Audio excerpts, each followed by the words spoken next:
because you know why? Why? Because it feels right. It feels right. Legendary.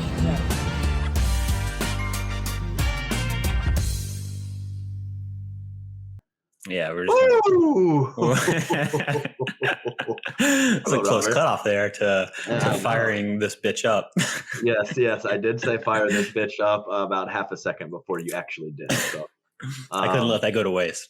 No, I did. I am on three cups of espresso, so I'm a little jacked up right now, Robert. I'm not gonna lie. I'm pretty excited, and I'm in my perfect podcast attire with no pants on. So things are looking up. I just had to check to see if I had pants on. I do not. Oh, excellent. Well, that's fantastic. Robert, I would like to start off today with a rankings filibuster. Are you going to give us a soliloquy? A soliloquy of the rankings filibuster. I've had a couple people comment to me and a couple things about some of these rankings. I think. Can I be honest with you real quick? The best part about these rankings are that you made them and I did not. Yes. And unfortunately, I don't have to answer any of those questions. Yes. So I'm just along for the Adam ride. Yes. First off, I just didn't do the rankings this week. No real reason. There is a lot going on in life. So moving to a new house, sold our old house. So things are. Hold on. So you sold the guy you're in. You sold that thing you're in now. 30 days, man. 30 days we'll be in a new spot. So that's exciting. You weren't kidding. I was like, you think it'll be tough to sell your place that you're in? And you're like, no.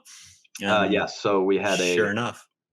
First, the first viewing of the house, full offer, full price offer. So you can't beat that. Yeah, that's really nice. So maybe we should cash in a duffel bag. Yeah, maybe we should ask for more. Anyway, yes, rankings filibuster here. I think that I probably made a mistake here, Robert, and not describing exactly what these rankings are. Sure. So let's be clear. I think that while results obviously are a large part of rankings, I also think that results are kind of a description of the past. So while rankings are good, a tool to talk about who moving forward could be lined up in a certain spot, results are just a description of the past, not predicting of the future. So that being said, I think it's important to take into account a variety of factors. I think maybe with my that's the question. Is the ranking? Because rankings are a net number based on your results over a period of time. Mm-hmm. It's not that's how I look at rankings. Right. It's based on a body of work, based on a significant data set, and it's not based on what you might do in the future or how you might stack up based on, that's how I was looking at it. We could do two sets of rankings, one based on, purely based on results, and two based purely on potential and upside. Right. So basically the two lists that we've provided, they're not rankings. Given your description of what rankings are, they are not rankings. So yes. So what I'm trying to do is basically put together 5, 6, 8, 10 factors of the things I think that are most important, and then try to predict the future. So rankings body of work is a big part of that, so small sample size, we talk about it all the time. So it is a huge part of these rankings that we're giving. So, but I think that there is, a ton of different things. We've talked about it a lot on the pod before. So, you have an actual physical skill set. You have length, size, movement, power, hand speed, touch, feel. You have age factored in. You have sports background, whether that's racket sport or not. Have you been in big spots before? Are you mentally tough? Do you have that intestinal fortitude of previously competing in whatever sport that may be? Do you have a full-time job? Do you have a significant other? Do you have other things in your life that stop you from going full force into pickleball? How much court time do you have? There's a lot of people that have been playing for 2 years that play every day for 2 years, and people that have been playing for 2 years that play twice or 3 times a month. So all these things factored in. I think it was my description of what the rankings are that was the mistake. But moving forward, I think we're going to use this as opposed to what technical rankings would be on our lists. I like that. Mm-hmm. Okay, that's my filibuster. You named a few variables there. Yeah, a few variables. Well, it is. It's a huge factor. There is. Those are all really, really good points too. Yeah, tons of things go into it. So just wanted to clear that up. I think if someone maybe, had a full loaded gun to my head and said, make the most perfect rankings ever, maybe I, wouldn't have put those two ladies at 2 and 3 or whatever. But I didn't just fabricate that. Don't let the people derail you. Don't let it happen. That's right. I did. Stay true to your heart. Thank you. I appreciate that, Rob. But yeah, I didn't just fabricate that out of nowhere. There was a reason. It was a bold statement, but there was a reason why I did that, and I am standing by that. So that's my filibuster, and it wasn't very long, but that's what I have to say about that. I thought it was beautiful. Thank you, Robert. You're welcome. Oh, so you're still going on the espresso too? Or is that number 4? Or is that the finish to number 3? Well, I've had 1.5 doubles. So so this is the 4th shot that I'm sipping on right now. Yes. Cheers.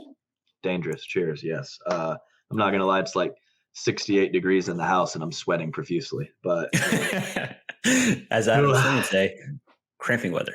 Cramping weather. That's right. Indoors 68. Watch out. Yes. Yeah, that's right. Overcast, no sun at all. You got to watch out. That's when it creeps up on you.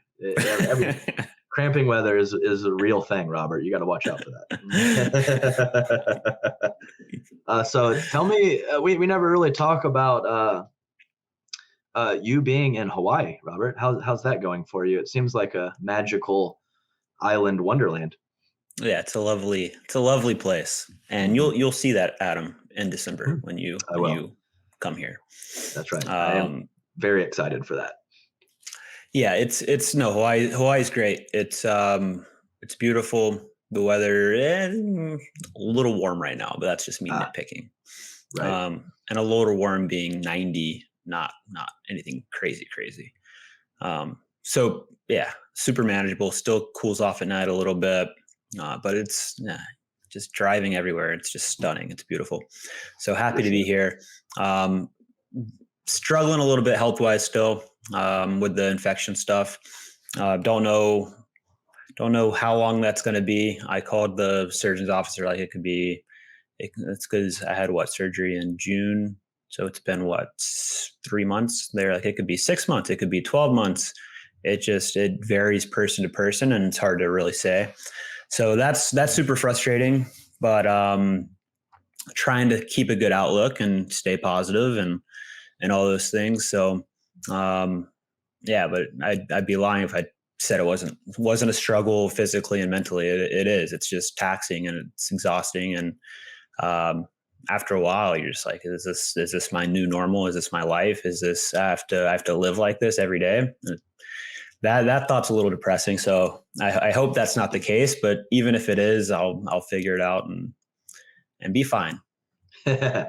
And I think that makes a lot of sense too. Obviously with an injury, there's physical issues, but when you're an athlete, you're used to being on the court, you're used to training, you're used to having a routine, to not be able to do that, mentally it's taxing as well. So, I've gone through that a little bit myself with something different, and, injuries suck. You got to give a little credit to the crew over at Jigsaw Health for a great slogan. It's fun to feel good, and you don't really think about that until you don't. And, so it is tough. Looking forward to getting you back out on the court there, Robert. Yeah. And it's not even really, doesn't really feel like an injury either. It's not even like about pickleball in terms of like feeling good. I just want to feel good, like to live, like to live a life, not even to play a sport. For sure. And it's weird because it's not like a sports injury. It's just like something that crept up that, the more I research and dig into it, it's like, oh, this is one, it's kind of rare, but the people it does affect, it's not super pleasant. But there are some good outcomes that I've read about, so I'm hoping to be one of those. All right. Yeah, for sure. Let's hope, fingers crossed on that.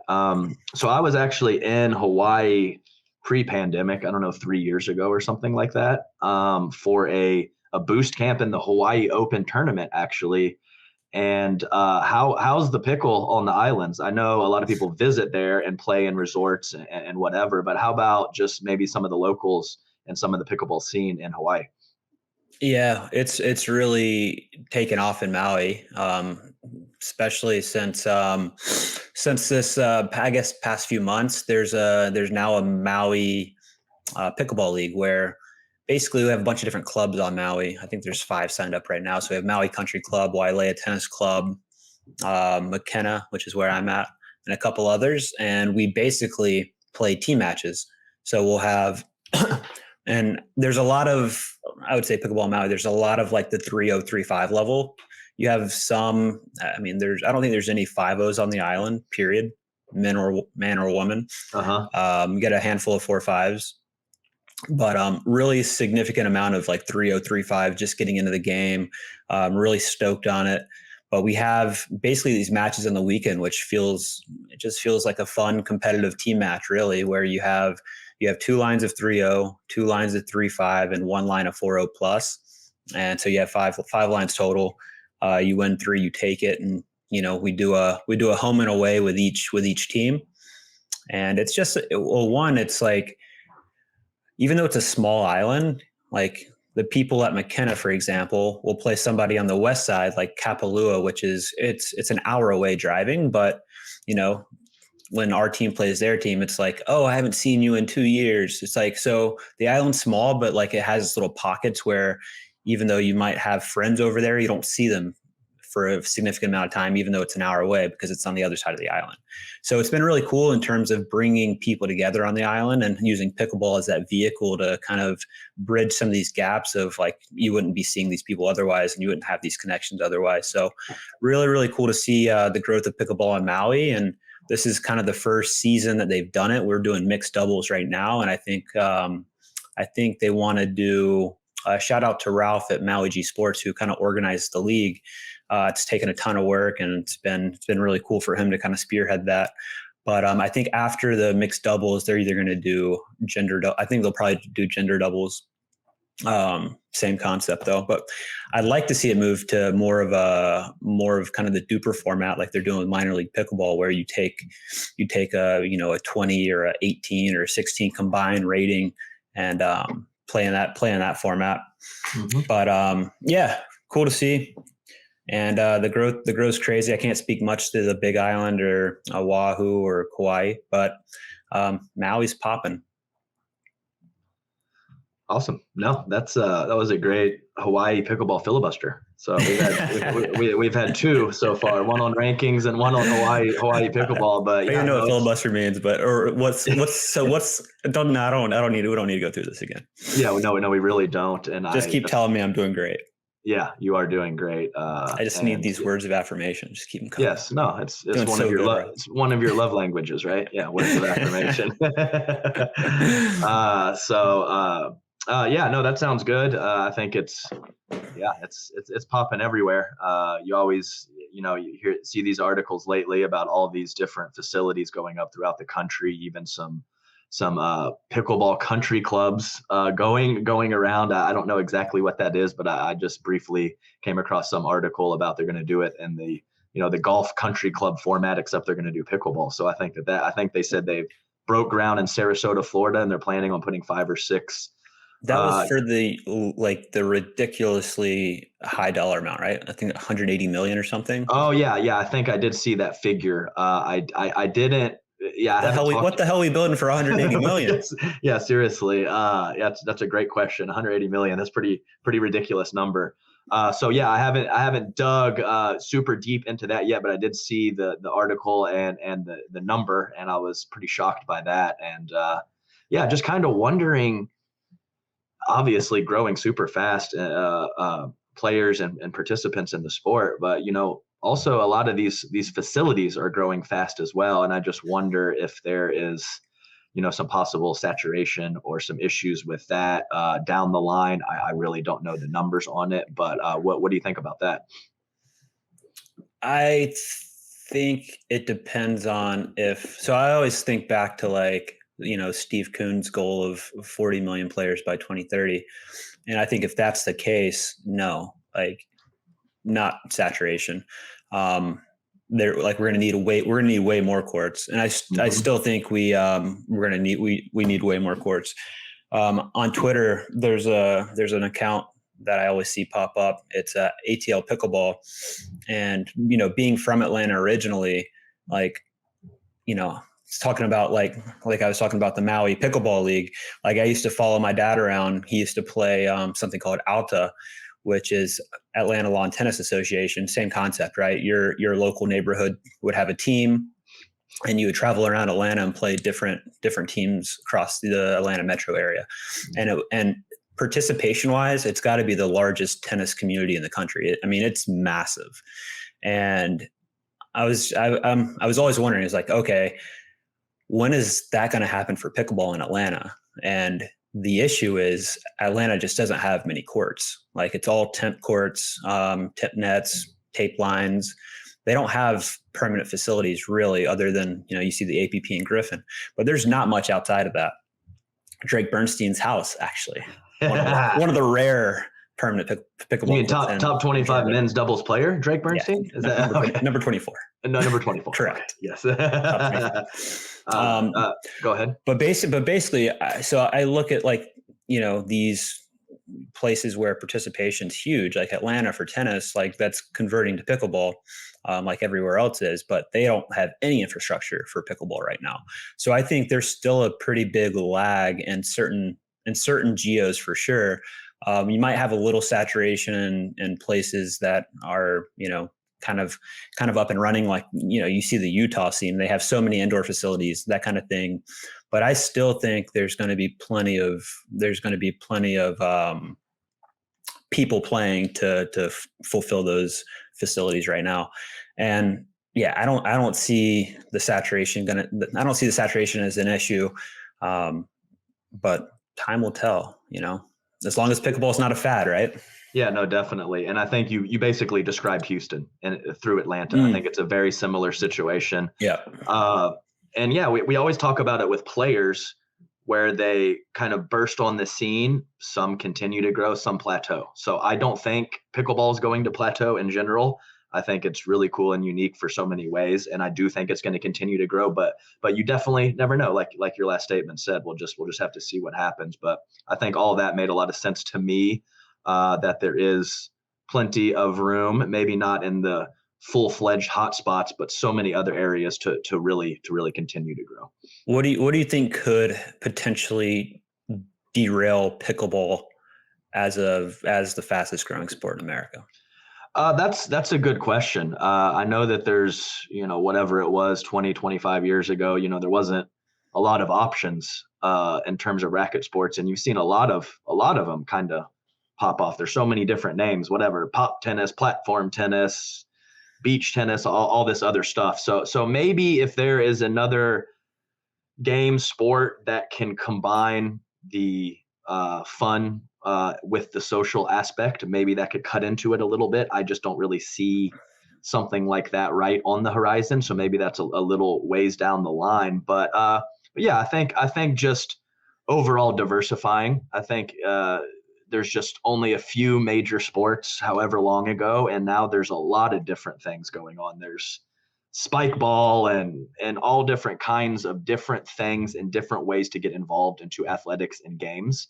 So maybe just the different options could cut into that a little bit, but that's just saying stuff. I don't see it happening. So that was just thinking. One thing that I've thought about, which it's been a popular argument, and you see it there. Like there's a place on Maui here, a park in Kihei where you can't start playing till I believe it's 8 a.m. just purely because of the residents close. I think noise is a big one. It is a noisy sport. I remember the first time where I really recognized that was actually when we were in Costa Rica last year, and you could hear, like, I was up at the house, and the courts weren't that close, but they were kind of down the hill a little bit, and I heard like the pop pop pop like woke me up. I was like, oh, that's pretty loud for not being super close. And I was like, yeah, I could see that being annoying if you don't play the sport and you have courts close to your house and you're trying to sleep. So I think, and I was talking to somebody here on Maui actually, and she was like, have you played over at this place on the west side? And I'm like, no. She's like, they're making us play with, I don't know what kind of ball it was, but it was like a much squishier ball, so you couldn't hear the pop pop.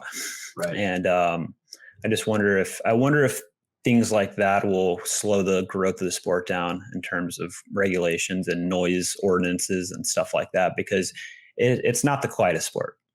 No, I think that makes sense, and I hadn't even really considered that. And when we were in Costa Rica, I mean, there's lots of trees and greenery everywhere and lots of natural kind of deafening things, and we still heard it very loud and clear from it was sharp. Not super close. not super close. So I agree with that, and I've even been to a couple communities that have courts, and you have that range of hours you can play. You can't play after a certain time and before a certain time, and it was a big factor in us getting our house, because we're planning on building a court, if not two, in the backyard. And when you have to deal with HOAs and possible neighbors, that was a factor for us getting a lot big enough, and not having an HOA and only having one real neighbor. So perfect. Yeah, right. Exactly. Perfect. But yeah, that does make sense. And with a lot of these communities and neighborhoods where the houses are close, that could possibly be an issue. Yeah, so it'll be interesting to see if pickleball as a whole tries to appease that group and come up with like more of like a different type of core for the paddle, which could kind of soften that noise. Like a foam core would probably do it, or if they just full steam ahead and deal with it. And screw it. Yeah, right. Yeah. So yeah, just get big enough to where it doesn't matter. This is a weird transition. I'm derailing your to-do list, but just roll with me, Adam. Okay. So just thinking about, what made me think of this, the foam core, just thinking about paddle technology. Where do you think the sport should go from here in terms of regulations? Like, let's say like tennis, they went from the wood rackets to the stronger.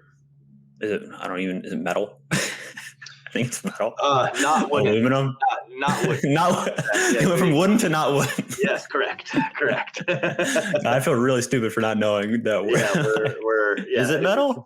Are they metal rackets? Yeah, we tennis most of our life. Yeah, like the T2000. What is that? I think it's aluminum, right? Is it? No idea. Titanium? I don't know. I feel really dumb. But no, to your point, no, I think it's a huge factor. And I actually heard Zane Navratil talking about this a few weeks ago, and he was talking what tennis did is they messed with the ball. So as the technology of the rackets got better, they kind of deadened the ball and affected the ball to where it kind of stayed even keel in terms of playability. So I personally think that pickleball was kind of made to be different than tennis. And it was kind of made to be more of a, can't hit winners from everywhere, feel, touch, neutralizing power, putting the ball where you want to, placement type of game. And I think that bottom line is paddle technology takes away from that, and it makes it more offensive, more trigger pulling from different spots, more power, more spin, and all that kind of takes away, along with the spin serve and some of the advantages from the serve, kind of takes away from the game, in my opinion. And I'm honestly not saying that because I didn't have much of a serve in tennis and I'm more of a feel player in pickleball as well. I just think that's what the game was supposed to be. So there's a governing body that I think keeping it in a normal range or an acceptable range to have a little growth in the paddle technology, but keep the sport what it's supposed to be, is a delicate balance. And I'm not exactly sure what that's going to look like moving forward, to be honest. And I wouldn't say worried about it. I wouldn't say I'm worried about it, but I think it's a really, really big deal and a big issue to where this game heads in the next however many years. Totally agree. And I think comparing pickleball to tennis probably is not the best comparison in terms of where it should go. Right. Because you're right. It's very like tennis. We've seen tennis evolve from, and it's changed a little bit. It's gone kind of through these ebbs and flows of, serve and volley to, only staying back because returns are so good, passing shots are so good. But you see these changes based on kind of, technology really. And it's basically a, serve, and you look for the big serve and then a third shot, forehand. And that's the point. Like, I think somebody said Isner's stringing his racket at like 35 now, like 35 pounds. Like it's nothing. For real. Yeah. So just looking to, hold serve and that's it. Trampoline. Which is boring. It's boring tennis. But so I think you're right. Pickleball is very different than tennis. It's more, and I think that's what makes it beautiful. It's not hitting winners from the baseline and doing ridiculous shots, even though that might be more TV friendly. I don't know. I think pickleball is designed advantage to the returner, which I think the spin serve kind of removed that bit. So I'm glad that's going away because that's a core tenet principle of pickleball is exactly. Returner has the advantage. And when the returner doesn't have the advantage, everything goes out the window, right? So like it turned into with the spin serve, it turned into tennis, big serve, and then looking for like an aggressive third ball. Like that was never the premise of the sport. The sport was meant to go to the returner, and you have to fight as a server to get to the kitchen. You have to fight to get those points. You have to earn them.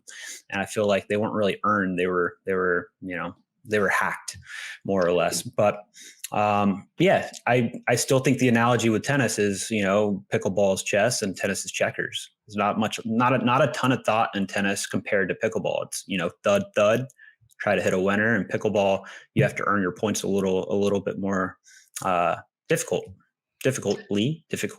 No, yeah, no. My words are struggling this morning. Save me. Yeah, yes. No, I think so. And, if you, it was funny because we've been moving crap around the house, getting it ready to show and move and whatever else. And I came across one of Prof's old, Corinne Carr is Prof, if you don't know, Pro Light paddles. Okay. From when she first started, I don't know what the hell it was, 6, 7, 8 years ago. I believe her and Simone's first sponsorship was both Pro Light. And I mean, that thing is as smooth as a baby's butt. I mean, I'm talking, there is no grit, there is no texture, there is no nothing. And I think that there's probably a handful of people in our top 25 list, men and women, that if you gave that paddle to would be a 4-5. Yeah, honestly, I agree with that. And because with that paddle, you better put that ball where you don't have a lot of margin for error. You better put that ball where you want to. You're not going to be creating spin. You're not going to be ripping the ball as hard as you can, whether it's the back of the court or at the kitchen line, and be able to keep that ball in. So I think it's interesting. There has to be some form of balance. I don't think that you should just play with a wooden paddle like they did in the 70s or 80s or whatever it is, but there has to be a line. And when you are completely changing the sport, there has to be some kind of give and take and some form of whatever, new school, old school balance in the committee that makes these decisions or whatever the case may be. So I think this is really a huge factor, and this sport can go a lot of different directions in terms of that stuff. And I think that, once some decisions are made or once some things are allowed, you kind of get set in your ways and it can kind of snowball. So making those decisions now and kind of having a range that we want to stay in this moment, I think is very, very important. Yeah. So you You don't think paddle technology or like the regulations should be stretched? Like remove the surface test, the roughness test, you know? No, I don't. I think there has to be some form of cap. I don't know what that is. I don't have the answers to that. But in general, that is my thought process, is that there it doesn't need to be, a wooden diller that that a lot of us played with our first, time that we played. But if you just give it free reign, I think that could also be a mistake. What are just in terms of looking at the evolution of the game and where it's going? And so we have paddle technology, which we're talking about in terms of actually changing the gameplay. Mm-hmm. And then we have the gameplay itself in terms of scoring. Thoughts on rally scoring versus side out traditional scoring? Well, as a human, I hate change. So I think a lot of us it's not just hypothetical anymore. Like we've played rally quite a bit. No, and I think I'm just saying, I think when I first heard that suggestion, I was like, oh God, no, this, let's don't do it. But I don't really have a terribly strong opinion. I think in general, I would probably lean slightly towards the side out format, but I'm not against rally scoring. And if it can help some viewership, eyes on the sport, whatever that's streamed, live, whatever the case may be, I think it's something that you have to consider, and it shouldn't just be a hard no, because that's not what it has been traditionally. If it helps and whatever it can be, sponsorship dollars, other things, outside of the game that can help from that rally scoring, I'm okay with it. Right on. Yeah, but as a player, forget viewership, TV, streaming, forget sponsorship dollars. As a player, what do you prefer? I would say, I think that what I prefer as a player has something to do with the size of the draws that we've been seeing lately. So obviously, when you're playing side out scoring, the best team is going to win more frequently.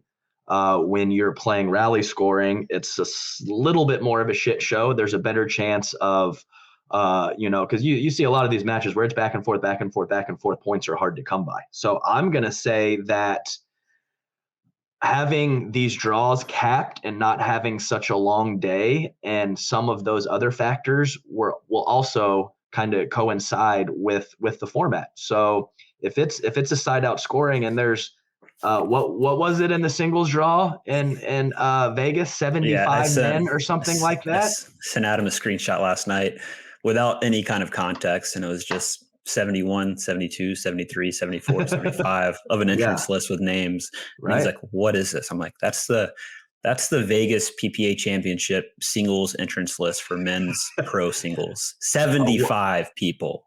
One day event. One day event. Yeah. So I lean towards enjoying the side out format a little bit more. But if I got 75 damn teams or 75 people in my singles draw, I'd rather play rally scoring. So on that one day event. So I think that there's a lot of factors that go into it, but I do think that the best team wins a little more frequently with side out scoring than rally scoring, for sure. Yeah, I think you said something there where it was just like, it's, you get a bunch of side outs and it's hard for a team to score. In my opinion, that's the point of the game. Like we talked about, like the return team is supposed to have the advantage. It's supposed to be hard to score. That's the point of pickleball, in my opinion. So if you're getting a point on either your serve or your return, it kind of loses its charm, in my opinion. Like, and I think you should have to earn points on your serve because that's the harder side, or should be the harder side. So I've gone back and forth on this, and I know, I've talked to Steve Kuhn quite a lot about it, and he's like, I'll debate anybody on the merits of rally versus side out. And I'm like, ain't going to be me because I don't want to debate you. all I can say is I probably prefer side out more.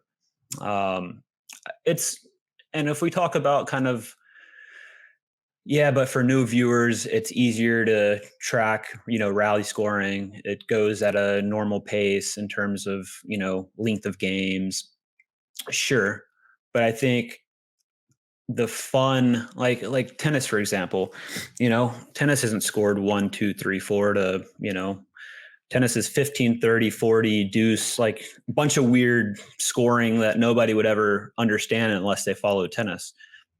So I don't think the scoring issue with side out scoring is a huge barrier to overcome.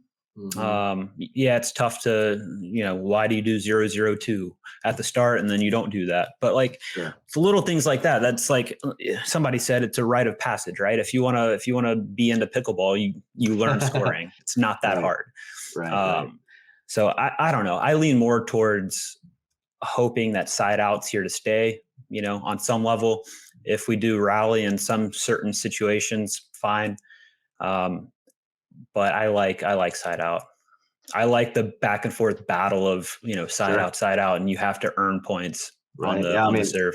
What a drill I do with, my students all the time is the 7-11 drill, where one team starts at the kitchen line and one team starts at the baseline. The kitchen line feeds to that back team, and the net team has to get to 11 before the back team gets to 7. So that's it's a huge advantage, and it's a really big deal. And maybe you don't notice that point to point, but if you start, here we go with the sample size again, you start that, those percentages are very much in your favor when you get into the long-term serving and returning. So that's really interesting. And, maybe the players will have a little say in where we go with this, or maybe some big boy will just jump in there with a bunch of money and just say, we're playing rally and that's that. So we'll just have to see.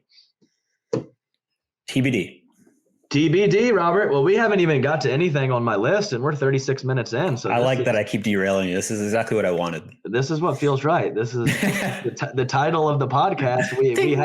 We have bullet points, but we don't always follow those bullet points too. So hit a bullet point. I'll let you continue. All right. So we had a tournament this past weekend, Robert. It was definitely a fairly thin pro field at the Sacramento Open. We're talking about the Sacramento Open? Yeah, we're going to talk about the Sacramento Open briefly. No. Okay, Robert. All right. No. I'll run through it quickly for you. Really quickly, please. It was very thin. Tier 2 event. There's only going to be there's not going to be tier 1 and tier 2 next year, but this is kind of a vibe the APP was trying, where maybe some of the top pros don't come to kind of get some of those second tier guys some coverage and some opportunities to get on the medal stand. And that's exactly what happened in Sacramento, because as I mentioned, it was a thin field.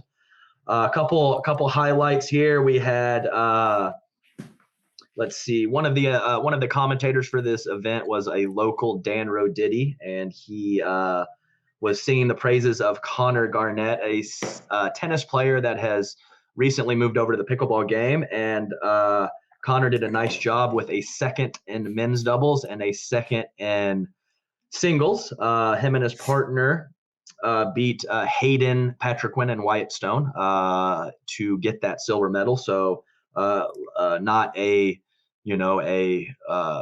one of the top teams in the APP, but two very, very good players. So solid wins there. DJ Young, Mario Barrientos were able to capture the gold, but a very tough matchup going to the double dip and the against Shearer and Garnett. So nice job by. Go ahead. One second. Yes, please. I didn't see a lot of this tournament, but I saw a couple things, and I know it's Derek Shearer, right? I've seen his name in the draw quite a bit, but I don't think I've played him. But his little forehand misdirect, big fan of it. Big fan of it. I'm a big fan of that forehand misdirect. It was very slippery, and he caught his opponent several times. And I'm also very happy with my boy Shearer for being short and stocky. I love it when short and stocky guys get on the medal stand. Shout out to you, Shearer. Well done with those slippery misdirects and capturing a silver medal. Good for you. I'm going to work on that. I'm going to work on that little misdirect he does, because my forehand flick is, so I've got the one where, hold it kind of open face and then flick over, and it goes kind of to your right shoulder. Yes. Kind of high and slow. His is like same setup, but then he just comes this way with it, and it goes the other way. So if I have both those, watch out, world. Watch out. Thank you, Derek, for showing me the light there. Flippy long stockings. You're one of the best, Robert. Thank you, Adam. Okay, touched my heart. Words of affirmation. I need more. Keep it coming. What do we got here? Oh, mixed doubles. We had a pretty big upset with Maggie Brascia, who ended up getting a double gold in mixed and women's doubles, partnering up with Hayden Patrickquin to take down DJ Young and Anna Bright, and that's a pretty big win right there. That's a serious significant upset.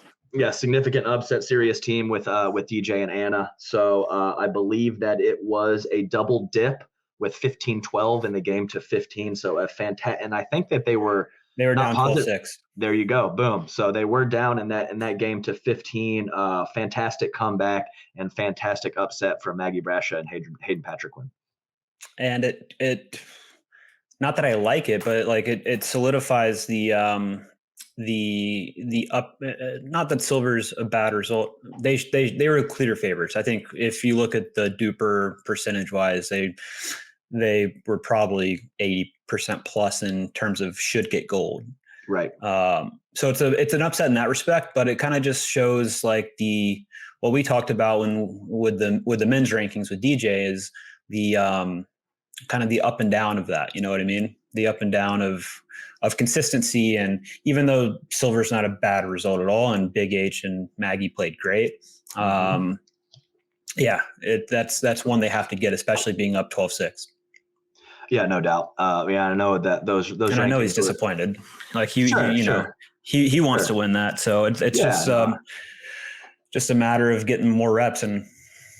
Yeah, I mean, DJ's he's a confident guy, and he plays all these tournaments. He saw that draw, and he was not licking his chops. Yeah, licking his chops, thinking if I don't win this is a big disaster. And so it happens to the best of us. But yeah, I know that is mixed doubles, different rankings than men's doubles. But I think it's while they are very different, there is some overlap there, and I think that's just one of those inconsistencies, and that's probably why DJ was in the teens in the rankings as opposed to, maybe creeping into that top 10, was just that occasional tough tournament or tough match where the level dips a little bit. Well, I made up for it with men's, right? Yeah, for sure. Made up for it in men's. The new guy, the Garnett guy, looked like I just saw some blips of the tournament. Looked like he had a really strong two-handed backhand. And looked like a fine player. I didn't see anything, crazy spectacular, but looked solid enough for sure. Let's see here. In women's, we had the Brascias winning gold, Mary and Maggie. The dark horse, Susanna Barr and Lena Pedegamaite ended up getting silver, and Anna Bright and Beth Bellamy, senior pro Beth Bellamy, ended up getting third and losing in 3 games to Susanna and Lena along the way. Okay, that's it. Sacramento Open. That's all I got for you. Next bullet point. Actually, so APP this weekend has Next Gen, right? I believe that's right. So I believe there's Next Gen and the Vegas year-end PPA Championships, and then there's an Alabama Open squeezed in there somewhere. I'm not sure exactly when that is. Maybe that's 7th through the 9th of October. It's the same weekend as the PPA Vegas. Really? Which has quite a large turnout. Oh, that's what it is, Rob. So we have I believe Next Gen is this upcoming weekend, and then we have Vegas and Alabama the following October 7th through 9th, which is you're like a week and a half away, basically. So I think that's correct. I think it's that first weekend in October. Am I wrong? Yeah, well, Yeah, I mean, I didn't say you're wrong.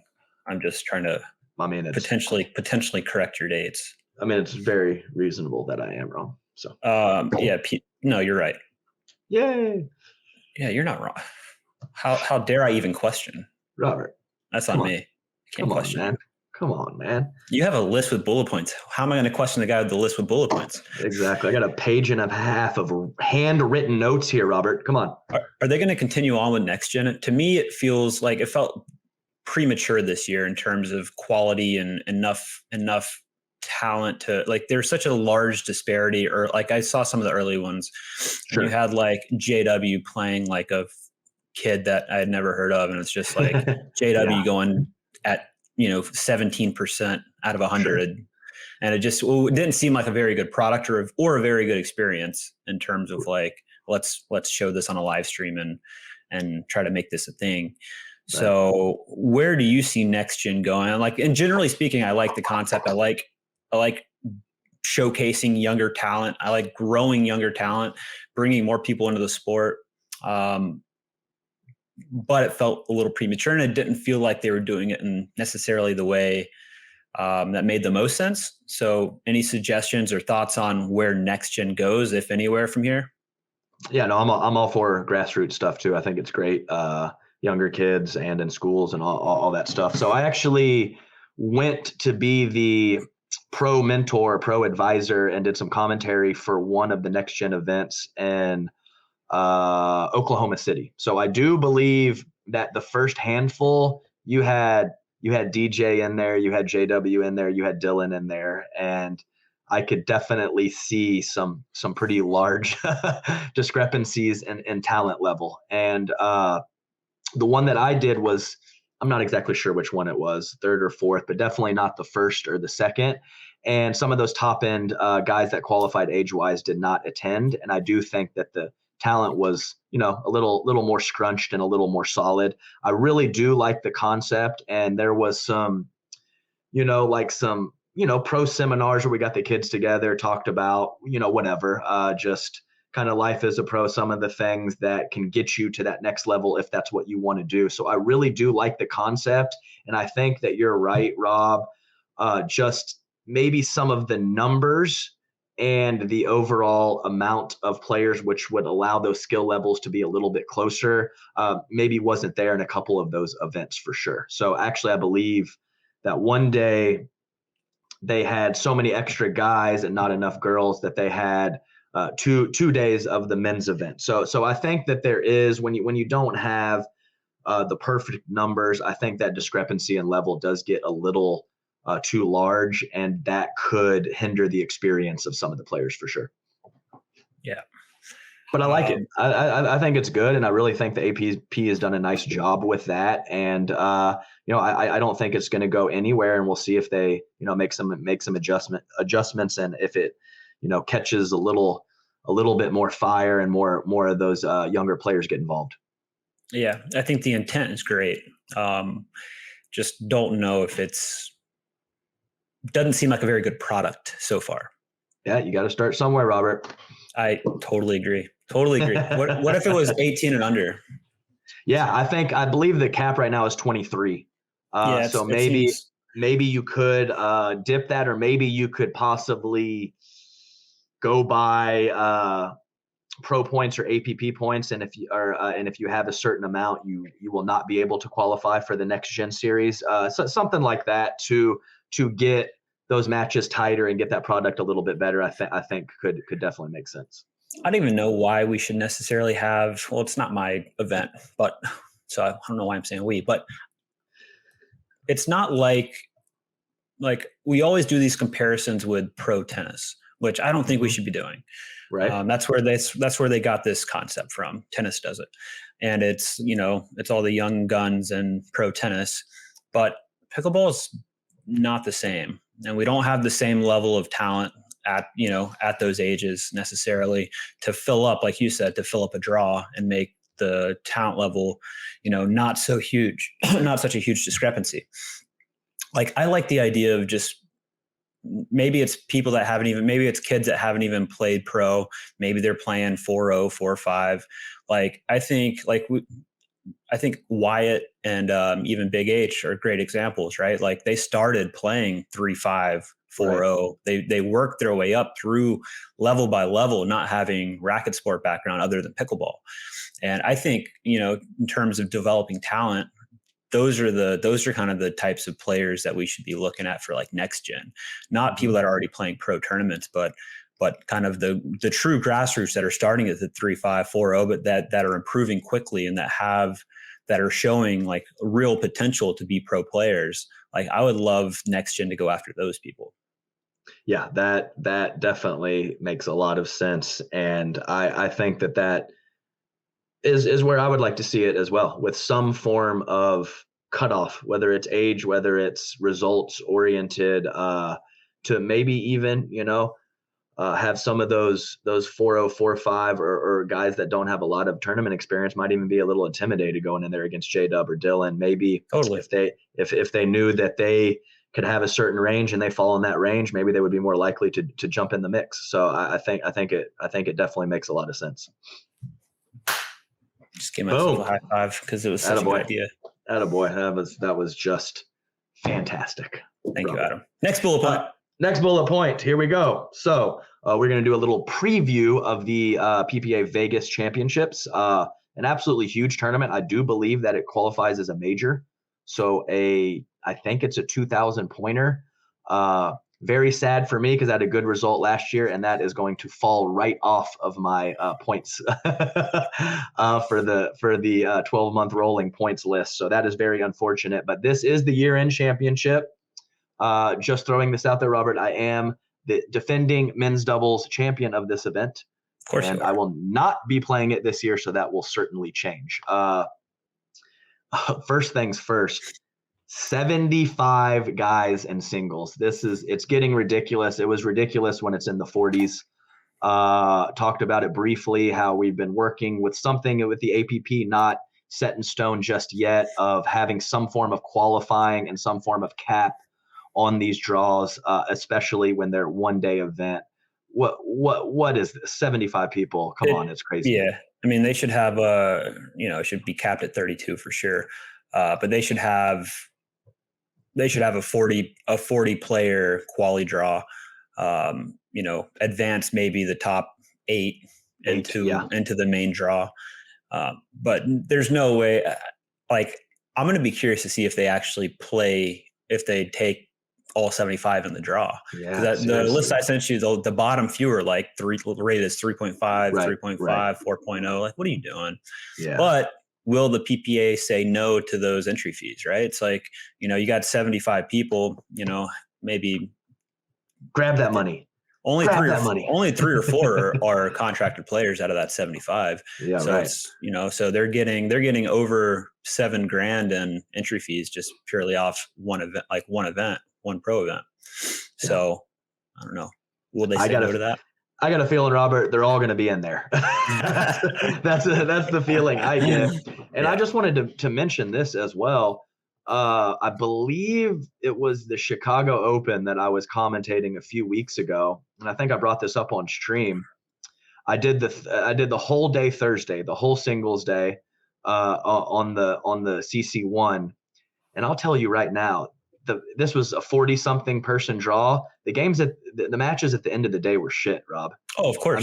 I mean, no they were 3 shots long. People, hand on their hip, some possible cramping. A couple guys threw up. It was terrible, and that's the prime time hours of a stream and the product that you're putting out there for the masses. And when your second and your third round matchups are way better than your fourth place, your bronze and your gold medal matches, that's just a big issue in my opinion. Yeah, agreed. Either singles draws should be limited, there should be modified scoring, or you should play it over more than one day. Yeah. So no, for sure. I'm sure we will discuss these singles draws because they are the ones that get the biggest in the coming weeks, because something has to be done about it. But we will stop that discussion right now and move on to men's. On the bright, go ahead. Yeah, I was just going to say, on the bright side of that large singles entrance list is you got a lot of the APP top dogs playing PPA, which is going to be fun. So you have Ignatowicz. I'm not sure if Fed's going, but you got Hunter and Yates going. So it's going to be it makes singles more fun when you have such depth. And all these new players that are performing and getting good results on the APP side. So, I know this is coming from someone that is, not always in the best shape, but I just think that skill level, it's just, obviously there has to be some battle of attrition. You have to be in shape. It's a huge deal.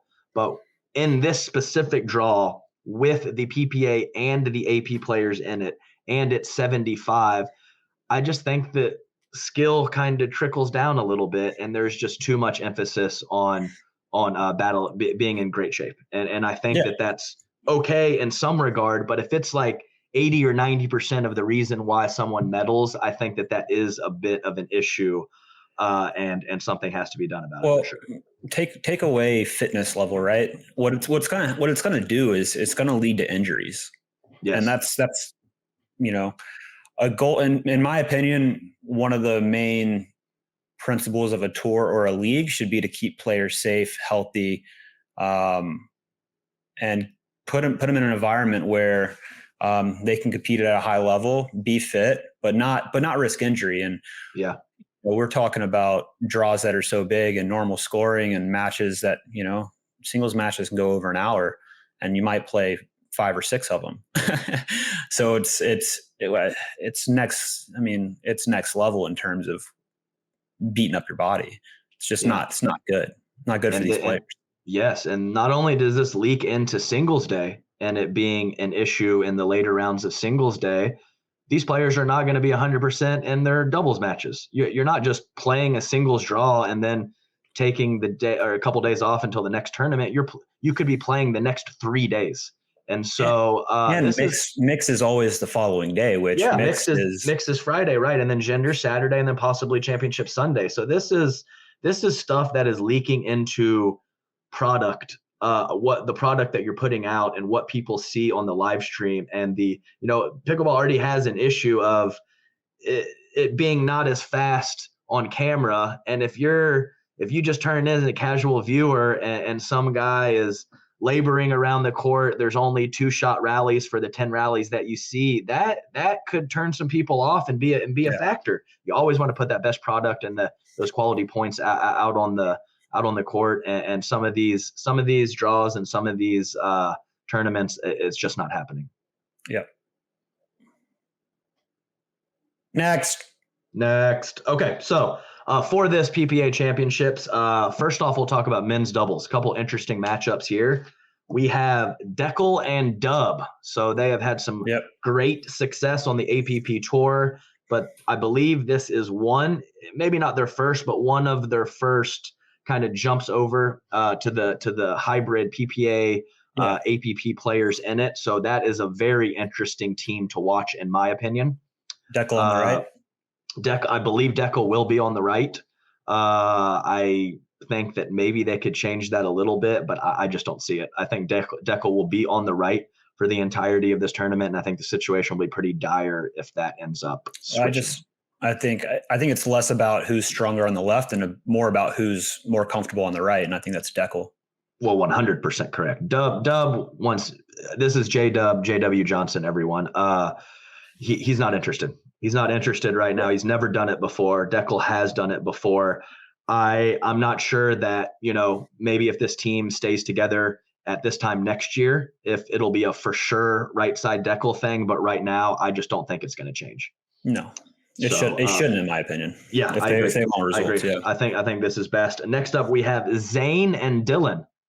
So I do think of those 4 APP players, that Dekel and JW and Dylan and JW are pretty interchangeable, about the same level team, in my opinion.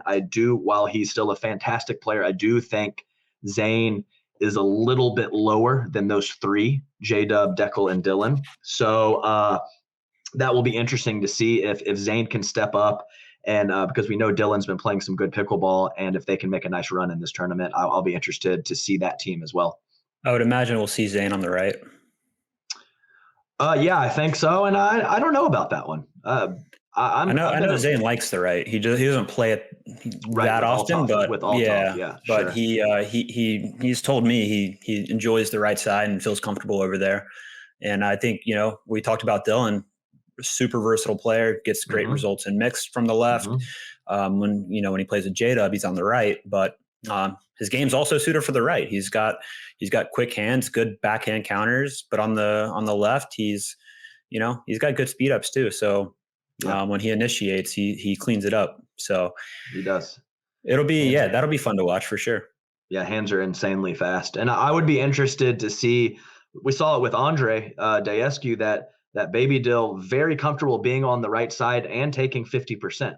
Mm-hmm. So I'll be interested to see if Baby Dill does play on the right, how much court each player is taking, and if Dylan Frazier does play on the left, which it's very likely that he will, is he going to be a Dekel left side player and go crazy, or is he going to be a little more 60-40 and let Zane play a little bit more on his right side? I think that will be a big factor with that partnership. And if Zane plays well, I don't see any reason why this team can't medal. Well, I think it's going to be interesting with Dylan and Zane, because I would imagine that I would imagine we'll see Dylan take 65%, 70% of the court. Mm-hmm. And the reason I say that, and I think that's how they should play to optimize their results, purely because Zane gets into trouble when he starts guessing on counters. But if he doesn't have to guess on counters and he can just load backhand and fade, and Dylan's got forehand in the middle covered, I think it cuts out some of the noise from Zane's head, and he can just focus on, very specific goals, solid dinking and countering with the backhand and fading, and Dylan cleans up middle. I think that's how they should play. Right. No, that makes a lot of sense. And I think that there's definitely a difference between loading and guessing. Loading is kind of like, you don't have the full information, but you have some bits and pieces of information. Maybe you're set up with your partner to slide, or your opponent is attacking from this position and you're going to, move your body out of the way to load forehand or backhand. That's, kind of, that's got a little bit of thought process behind it, as opposed to just getting attacked, knowing the guy's going to attack, closing your eyes and just picking forehand or backhand, taking the cuts. So I do think that they are different. And I think what you said makes a lot of sense there. Next up, I wanted to throw them in there just because it's my boy, Jeff Warnick, but we have Jeff Warnick and Wes Burrows. And I think that's a funny team because there will be almost zero dinking. And I wanted to bring it up because this is the type of team that is possibly tough to face if you have a first round bye. So you have a first round bye. They play a match. You're playing this goofy ass 6'5" guy with a weird grip. They're not dinking at all. They're just pulling triggers from really weird spots, and they have decent hands. So I just wanted to put this team in there as a team that could not medal, but could ruin someone's day. Yeah, nobody wants to see them second round. I'll tell you that right now. Yeah, for sure. And it was kind of like that with the short format and the covered courts in Atlanta. No one really wanted to play Julian and Rafa Hewitt. Those guys are they're just ripping the ball, and that could be a tough matchup, especially in the short format. So just wanted to let everyone know that those guys are teaming up, and that they could have upset someone for sure. Next, we have DJ Young and Pat Smith. Don't believe they have ever matched up together. Not positive on that, but that could be a solid partnership, because I do think that one of Pat's best qualities is being ready after his partner speeds up. Yep. So Pat has those he has those heavy hands, lots of power. And so when DJ speeds up, I think Pat's going to be very ready, and I could see them definitely making a run in this tournament. Oh yeah. I mean, that's also a team you don't want to see. Sure. Especially if they're on and Pat's not making a bunch of errors and he's being solid and DJ's doing his stuff. Like that's a team that could beat anybody in the tournament.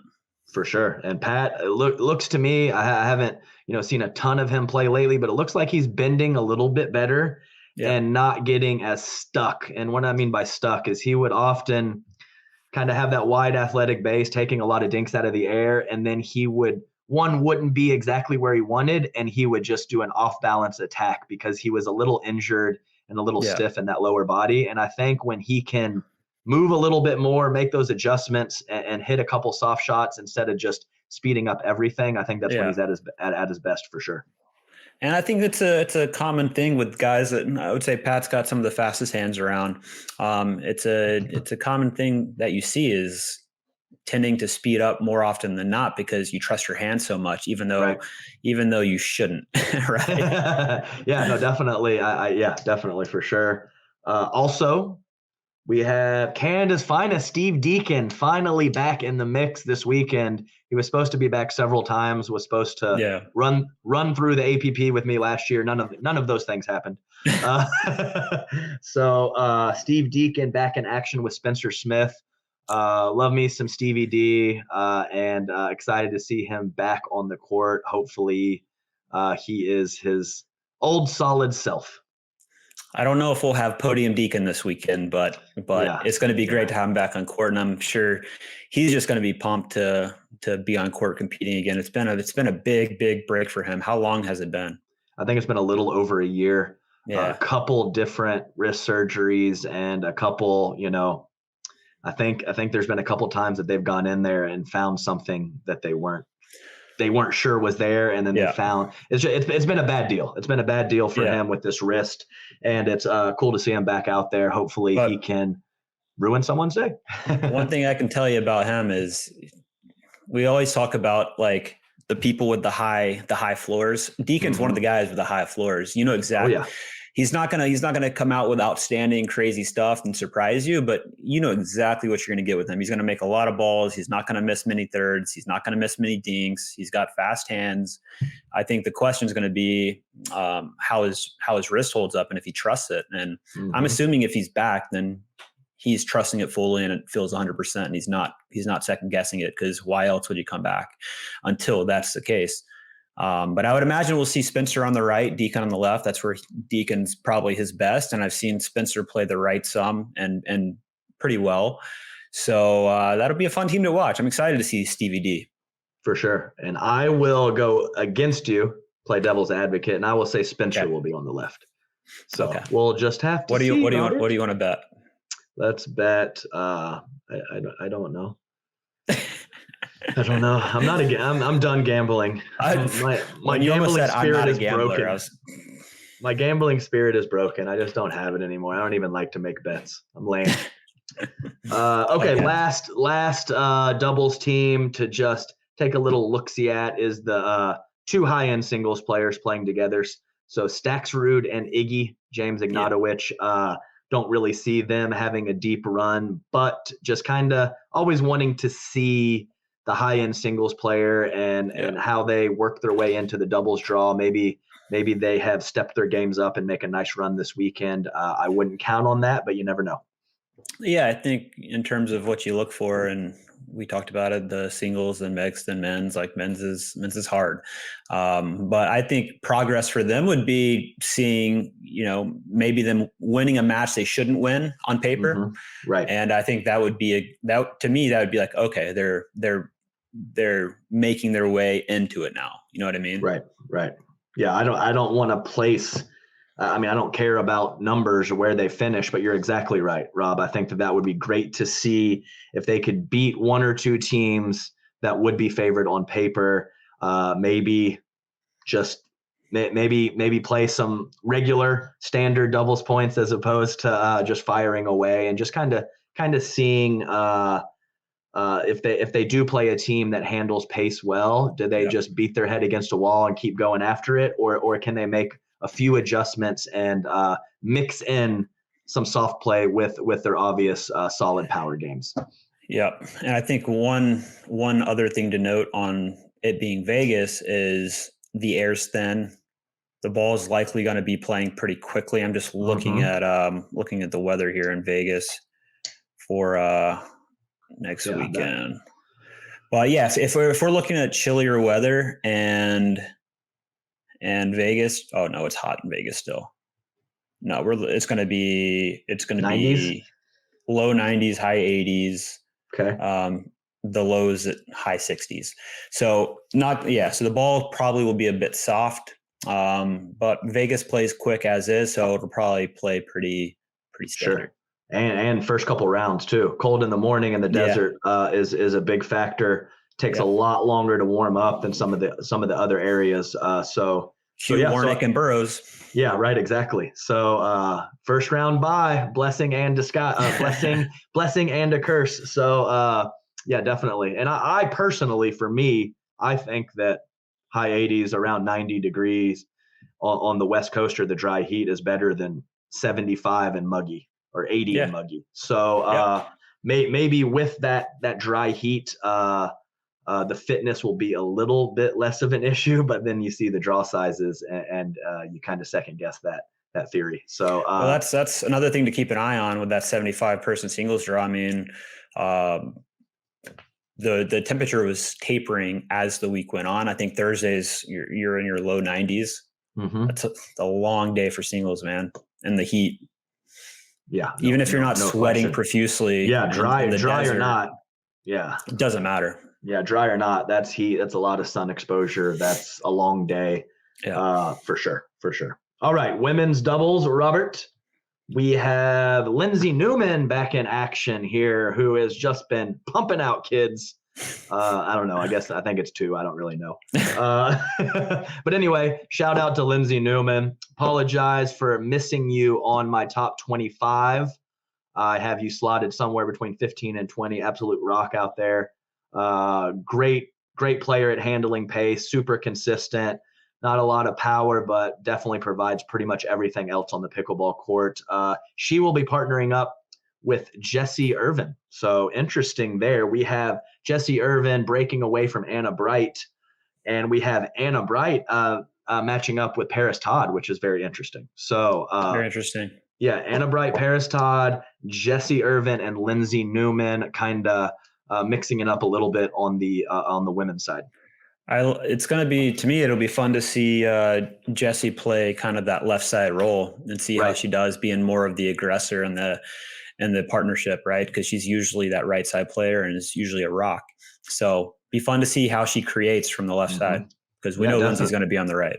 Yeah, definitely. And obviously, Anna Bright, relatively new. Paris new for sure, especially in the doubles game. So it'll be real interesting to see those two. Paris has really been moving forward. I know she had a little bit of an injury at that MLP and hasn't played singles in a couple events, but I think she's probably past that injury, I would guess. So yeah, that's those are going to be some great matchups and a little bit different than the similar partnerships we've had for the last couple tournaments. Yep. Also, just to mention, we'll see how the Brashas do. They won. They've had some good results in some of the smaller APP tournaments on the West Coast. So this one being a full draw, we'll see if they can, have an upset or two, or maybe make a solid run and contend for a medal, or if they just get a little overwhelmed by some of the ladies with the more firepower. We'll have to see. Yep. Okay, mixed doubles, same tournament, Vegas year-end championships. We have, I believe, is a first-time partnership in Catherine Parento and JW Johnson. So, yep. I mean, that's for sure a medal contender right no there.